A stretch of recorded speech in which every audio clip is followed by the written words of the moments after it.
Welcome to the Compact Mysteries podcast from compactmysteries.com, the show where we try to unravel a different bite-sized mystery each week, from baffling disappearances and strange objects to unexplained events and mysterious places. This is episode 43, The Mystery of the Piri Reis Map. In 1929, a group of scholars working in Istanbul's Topkapi Palace made an unexpected discovery. Tucked away in a dusty collection of old documents was a piece of gazelle skin parchment covered in colourful drawings, cryptic notes, and a map depicting an elaborate coastline. What they had found would soon be known as the Piri Reis map, a 16th century naval chart that would go on to baffle historians, cartographers, and conspiracy theorists alike. But why? Because this map, drawn in 1513, appeared to show parts of the world that shouldn't have been known at the time. Most famously, it seemed to depict the coast of South America, but also, more bizarrely, Antarctica, centuries before it was officially discovered. Was it simply artistic imagination, a lucky guess, or evidence of a forgotten history? The truth remains elusive, but the mystery has endured. Piri Reis was not a mystery himself. Born around 1465 in what is now modern-day Turkey, he was an Ottoman admiral, navigator, and cartographer. His full name was Ahmed Muhiddin Piri, but he became known simply as Piri Reis, Reis being a naval title meaning captain or admiral. He served in the Ottoman fleet during a time of intense naval warfare and expansion, participating in numerous campaigns across the Mediterranean. His real passion, however, was mapping the world. In 1513, he compiled a map using a wide range of sources, including charts from Portuguese and Spanish explorers, and possibly even ancient documents. His annotations make this clear.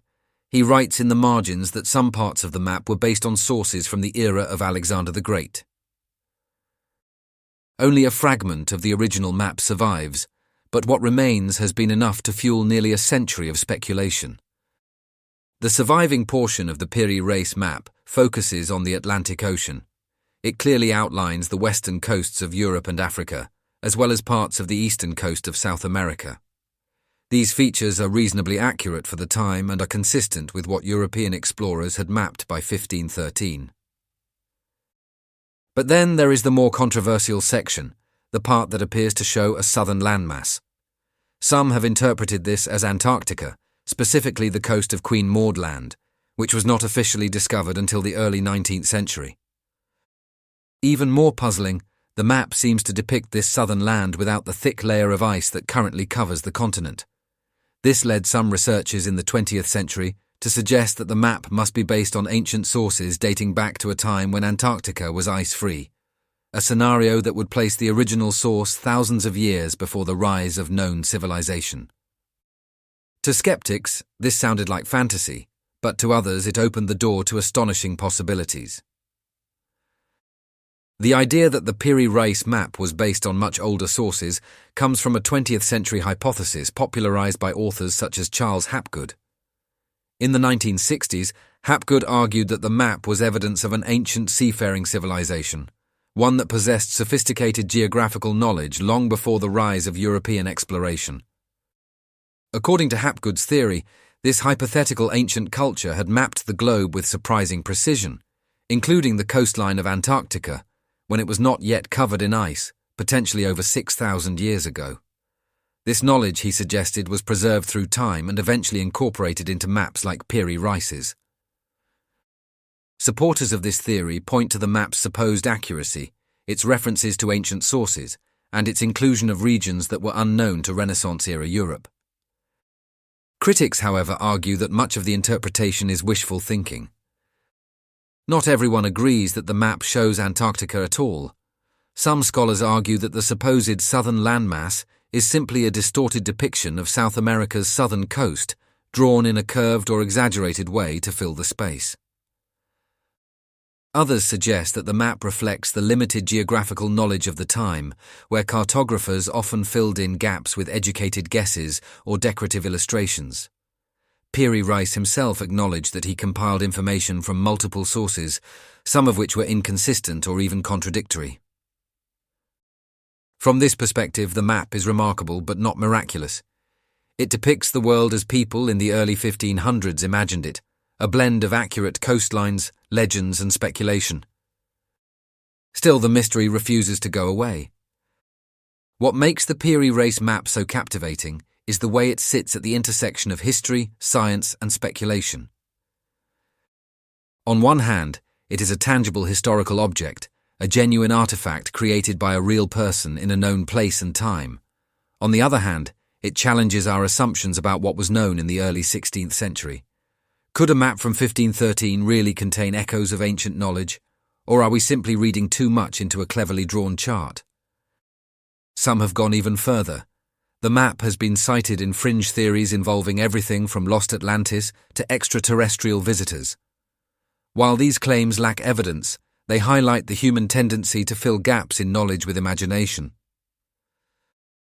The enduring mystery of the map lies not just in what it shows, but in how it forces us to consider the gaps in our understanding of history. Over the years, modern cartographers and historians have examined the Piri Reis map using satellite data and computer modelling. Some studies suggest that parts of the map, particularly its representation of South America, are surprisingly accurate when adjusted for projection methods. However, most academic consensus agrees that the map does not show Antarctica, at least not with the precision or intent that some claim. Instead, it is a mix of observation, second-hand reports, and artistic license. Even so, the craftsmanship is impressive. Piri Reis used a grid-based system and annotated his sources extensively. In an era before global positioning systems and aerial photography, it remains a testament to human curiosity and ingenuity. There's something inherently intriguing about a map that shows more than it should.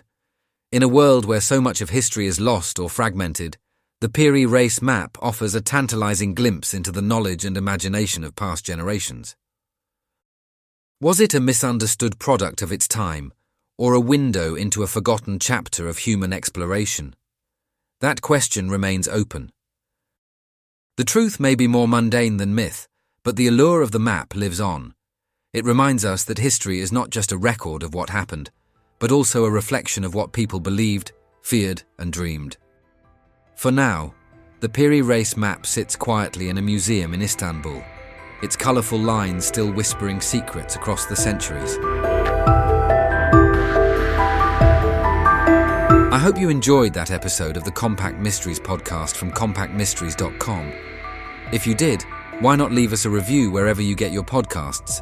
And while you're there, don't forget to subscribe so you don't miss any future episodes. If you would like to support us more directly, please consider buying us a coffee. Head on over to compacthistories.com/mysteriescoffee to see how. Also, please check out our other Compact podcasts. You will find them all at compacthistories.com. Thanks for listening, and I'll see you next time.